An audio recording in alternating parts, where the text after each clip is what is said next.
Well, Donald Trump is not Vladimir Putin's only friend in America right now. As a noted conspiracy theorist and vocal critic of U.S. support to Ukraine, Tucker Carlson is already well known as a bit of a Kremlin mouthpiece. So in his 2-hour interview with Vladimir Putin in Moscow this week, it's no surprise he mostly just sat there as Putin effectively steamrolled him with revisionist history and disinformation. Now, Tucker can take some modicum of credit for asking Putin to release Wall Street Journal reporter Evan Gershkovich, who's an actual reporter who's been wrongfully detained in Russia on false charges of espionage. But for the most part, this wasn't an interview at all. It was a platform. And by giving Putin that platform without pushing back on many of the most outrageous claims, Tucker handed Putin a big PR victory. Notably, Tucker did not challenge Putin's baseless accusation that the United States orchestrated a coup in Ukraine in 2014.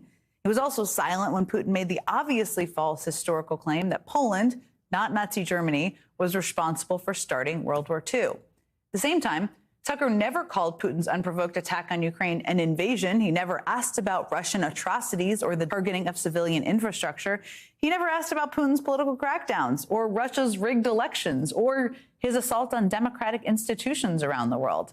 In fact, Tucker later said he thought Putin, a war criminal, was sincere in justifying his claims of Ukrainian territory.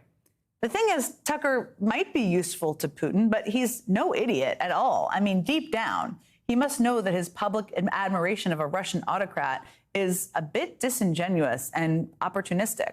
That's because Tucker used to express a whole lot of skepticism when it came to Putin and Russia.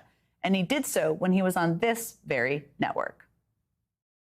I'll tell you this, as James Carville once said to me, and I thought it was a particularly insightful point, he said, I wouldn't get on a Russian elevator. Well, again, if I could just end by saying, I think it's quite a stretch, though awfully generous of you, to add Russia and China to the list of so-called civilized nations, but you're a big-hearted guy. The way they want doesn't have our interests at heart. I mean, Putin wouldn't cross the street to save our lives. What do you really know about Vladimir Putin? We dig up the dirt on the man running Russia these days. The struggle between the British and Russian governments over the poisoning death of a former Russian spy in London heats up.